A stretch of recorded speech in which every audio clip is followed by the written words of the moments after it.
안녕하세요. 오늘은 많은 분들이 궁금해하시는 현금 증여, 반드시 증여세 신고해야 할까? 라는 질문에 답을 드리고자 영상을 찍게 되었습니다. 이것과 관련돼서 답을 하게 된다면 반드시 금융정보분석원 FIU에 대한 내용도 설명이 들어가야 되기 때문에 이와 관련된 내용도 자세히 오늘 좀 설명을 드리도록 하겠습니다. 세무사가 되면 친구 또는 지인분들이 이런 질문들을 정말 많이들 하십니다. 부모님한테 받은 돈, 이게 2억이나 3억 아니면 집을 받으면 이렇게 큰 돈을 받으면 증여세 신고를 반드시 해야 되는데 5천만 원까지는 비과세라 신고해도 그만, 안 해도 그만인데 5천만 원을 초과하고 1억은 또 아닌 한 7천만 원, 6천만 원 이렇게 증여를 받으면 이런 것도 꼭 신고를 해야 하나? 이런 것들에 대한 질문들을 정말 많이들 하십니다. 이렇게 질문을 하시면 좀 난감하긴 합니다. 원칙적으로는 당연히 부모님한테 받은 돈들은 다 증여세로 신고되는 게 맞습니다. 이 질문을 좀 더 자세히 바라보면 사실 부모님한테 돈을 받는 방법은 총 3가지 방법이 있습니다. 여기서의 가정은 부모 자식 간의 증여 공제는 사용하고 기본 공제 5천만 원을 사용하고 추가적으로 돈을 받았을 때 증여세 신고를 해야 될지 말지에 대해서 그 경우에 대해서 케이스가 3가지가 있는데 5천만 원을 부모님이 계좌에서 현찰로 출금을 하고 그 출금된 현금을 자녀한테 준 다음에 자녀가 그거를 그대로 사용할 경우 케이스 1이죠. 이렇게 할 경우에는 현실적으로 과세관청에서 확인이 쉽지가 않습니다. 자녀가 현금을 사용하면서 현금 영수증을 발행받지 않는 이상은 과세관청에서 이 현금을 자녀한테 갔는지 어디로 갔는지는 사실 확인이 쉽지가 않습니다.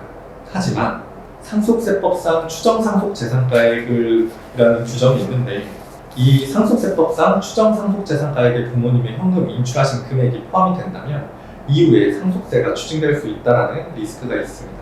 두 번째 케이스로 5천만 원 현금 받아서 계좌에 5천만 원 현금 입금할 경우 부모님이 현찰로 5천을 주시고 그 현찰을 가지고 있다가 수증자가 아들이 본인 계좌에 현금을 입금하는 거죠.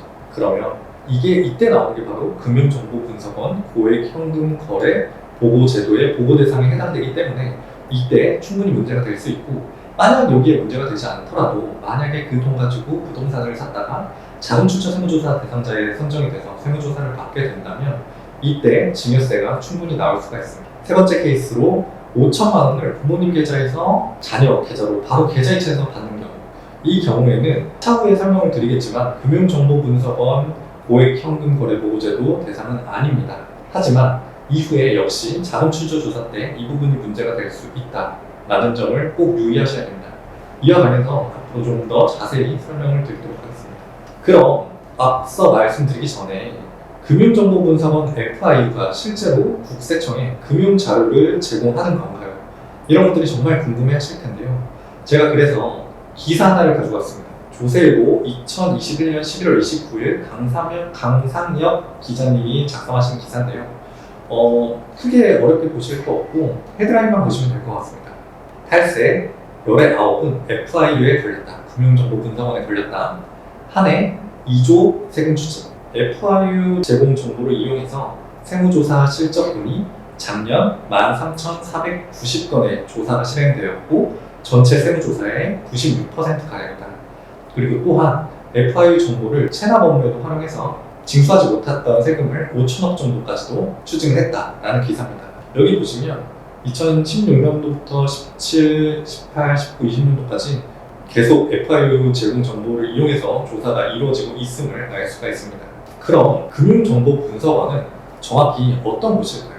금융정보분석원은 한마디로 금융기관으로부터 자금 세탁 관련 혐의 거래 보고 등 금융정보를 수집 분석하여 이를 법 집행기관에 제공하는 단일 중앙 행정 조직이라고 합니다.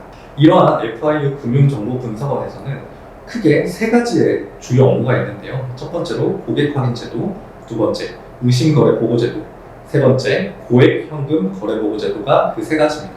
여기서 저희가 자세히 집중적으로 봐야 될 게 바로 2번과 3번 의심거래 보고제도 STR 그리고 고액현금 거래 보고제도 CTR입니다.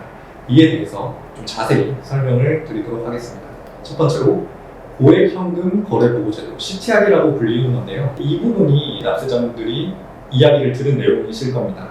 일정 금액 이상의 현금 거래를 금융기관이 FIU에 보고를 해야 되고, 즉 다시 말해 1일 거래일 동안 1천만 원 이상의 현금 입출금 시 거래자의 신원과 거래 일시, 거래 금액 등 객관적 사실을 전산으로 자동 보고되는 시스템이다. 즉 여기서 주의하셔야 될 게 현금 입출금이라는 겁니다.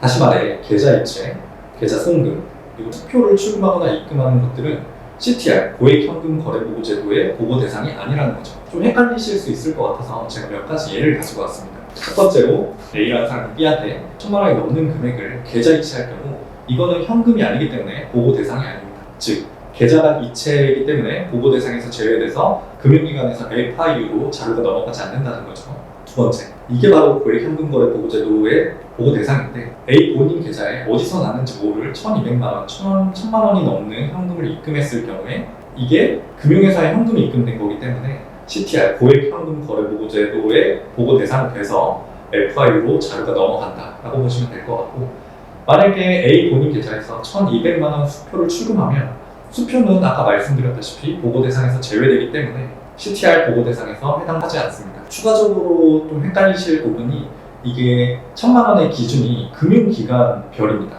즉 C은행이랑 D은행에서 600만 원, 600만 원, C은행에서 600만 원, D은행에서 600만 원 출금을 했으면 이거는 각 은행별로 1,000만 원이 안 되기 때문에 CTR 보고 대상에 해당하지 않는다는 거 좀 헷갈리실 수 있어서 이 부분도 참고하시면 좋을 것 같습니다.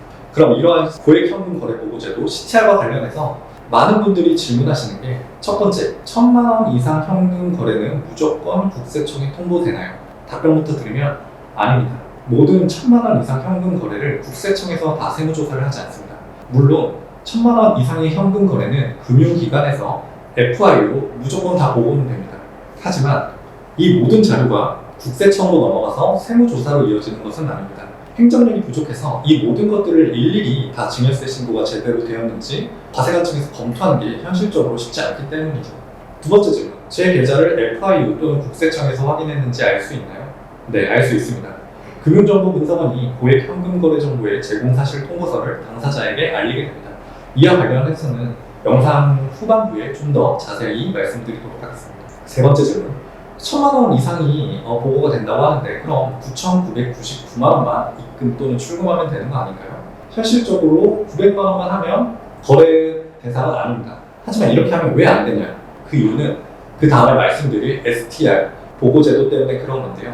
일단 이 1,000만 원의 기준은 1일 거래일 기준입니다. 한 번에 단일 거래가 아닌 하루 동안에 만약에 1,000만 원이 넘는 금액이 현금 입금, 출금 또는 되면 그거는 FIU 보고 대상이 되는 거죠.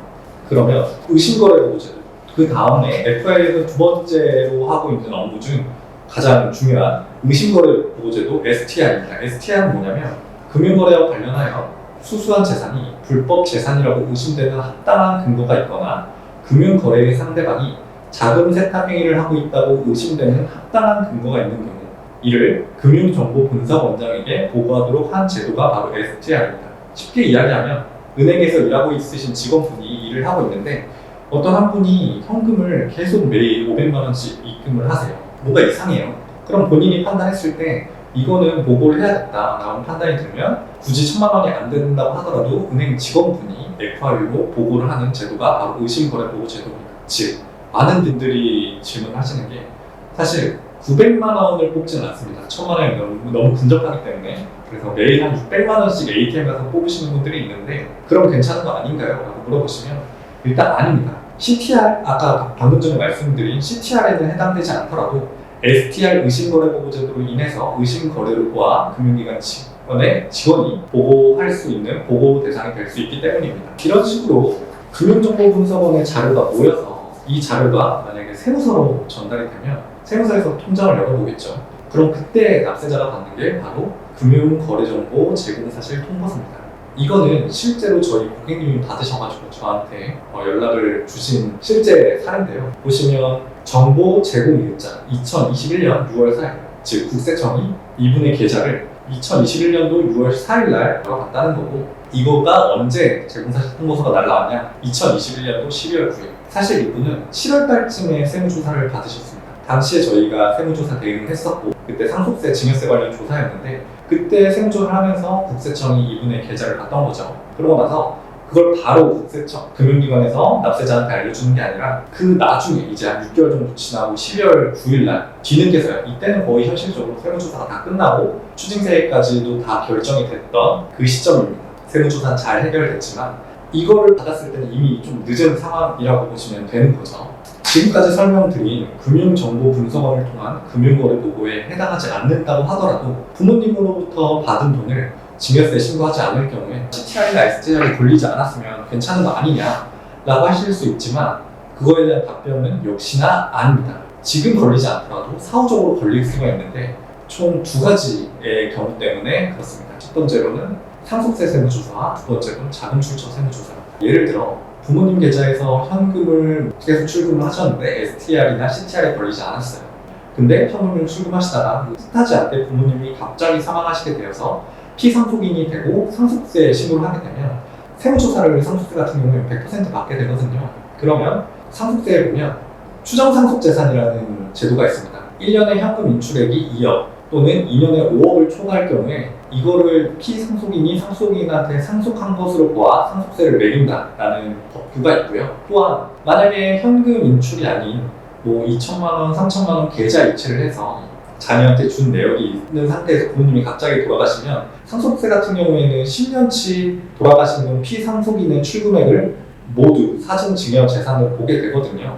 그래서 그때 납부하지 않은 증여세가 가산세까지 포함돼서 추징될 수 있다는 리스크가 있고, 그리고 상속세 세무조사가 아니더라도 또 많은 분들이 사실 부모님한테 돈을 받는 이유가 부동산을 매입하실 때 돈을 받게 됩니다. 그러면 원천이 확실하면 상관이 없는데 원천이 좀 부족해서 자금 출처 조사 대상자로 선정이 될 경우 자금 출처 조사 때 과거에 이제 부동산을 취득하기 전 시점에 부모님으로부터 이 금액들이 있으면 이 입금액이 일정 기준 금액 이상의 금액이라면 이 금액들이 왜 부모님으로부터 입금이 됐는지 증여인지 차용인지 소명하라라는 조사관님들이 소명 자료를 보내게 됩니다.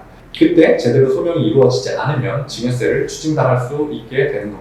그리고 다음으로는 실제 FRU 정보 분석이 적용된 판례를 제가 2개 정도 가지고 왔습니다. 여기 보시면 국내에서 9개의 자녀에게 분산 송금한 금액을 증여로본 처분했다. 이것만 봐도 알 수 있죠. 국내에 있는 부모님이 9개의 자녀한테 분산으로 송금해서 금액을 준 거예요. 당연하게도 과세관청에서는 증여세를 추징하려고 했을 거고 납세자는 이거 증여 아니다 라고 이야기를 했겠죠. 중요한 건 이 부분인데 여기를 읽어보시면 세관 외환 조사관은 청구인의 부모, 송땡땡 등이 한국은행 지점에서 미국에 개설된 청구인 계좌로 송금하여 증여세 포탈 혐의가 있다는 금융정보분석원의 특정 금융거래정보 자료에 따라 조사를 실시한 결과 분산 송금한 이유는 은행에서 1인당 일반불 이상은 송금할 수 없다는 말을 듣고 친숙자 등의 이름으로 송금하였다. 고 확인서를 제출한 사실로 보아 분산 송금한 쟁점 금액은 수출입과는 무관하고 증여세를 회피할 목적인 것으로 판단되어 지방국세청에 자료를 이첩하였으니 처분청 제시 자료로 확인된다. 즉, 금융정보분석원이 문제가 되는 것 같아서 세관에 자료를 보내고 세관에서 확인해보니 이건 증여 혐의가 있다라고 판단이 되어 지방국세청으로 보내서 세무조사가 실행이 됐고 이때 추징이 됐던 사례입니다. 다음으로는 금융정보분석원에서 적발되지 않았지만 상속세 세무조사 때 적발된 사례인데요. 보시면 상속 개시 전 피상속인으로부터 금전을 수령하여 사용하고 상속 개시일까지 변제하지 않는 금액을 차용한 것으로 볼 수 있는지 여부, 즉 부모님이 돌아가시기 전에 돈을 받은 거죠. 그리고 계속 돈을 갚지 않고 있다가 상속 개시일까지 변제하지 않은 금액을 납세자는 이거 사실 증여가 아니다, 아니고 차용이다 라고 이야기를 했을 거고 과세관청에서는 이거 그때 증여받은 거지 않냐 라고 해서 조세 불복까지 갔던 사례로 보시면 될 것 같습니다. 여기를 보시면 여러 번 송금하여야 하는 불편을 감수하고 4천만 원에서 4,900만 원씩 수일에 걸쳐 현금 송금한 이유는 그리고 한 가지 사실할 게 2010년에는 기준 금액이 현재는 1,000만 원이지만 과거에는 5천만 원이었거든요. 그래서 특정 금융거래정보의 보고 및 이용 등에 관한 법률에 의거 무조건 금융정보분석원 보고 대상이 1일 5천만 원 이상의 금융거래를 회피하여 자금 흐름을 차단하기 위한 것으로 증여행위를 은폐하기 위한 의도로 거래한 것으로 판단된다. 즉, 5천만 원 미만으로 계속 송금을 해서 금융정보분석원에 걸리지는 않았어요. 하지만 나중에 상속세 신고를 하고 상속세 세무조사가 나왔을 때 이 부분이 문제가 돼서 상속세 및 증여세를 추징당한 사례라고 보시면 될 것 같습니다. 오늘은 현금 증여 받은 내용들을 증여세 신고를 반드시 해야 하나요? 라는 질문에 대한 답을 드리고자 영상을 한번 찍어보았습니다. 결론이 뭐죠? 현금 받은 금액은 웬만하면 무조건 원칙적으로 증여세 신고를 하시는 게 좋다라는 점을 좀 말씀드리고자 영상을 찍게 되었습니다. 오늘 영상은 여기까지 하기로 하고 다음에 더 좋은 영상으로 찾아뵙도록 하겠습니다. 감사합니다.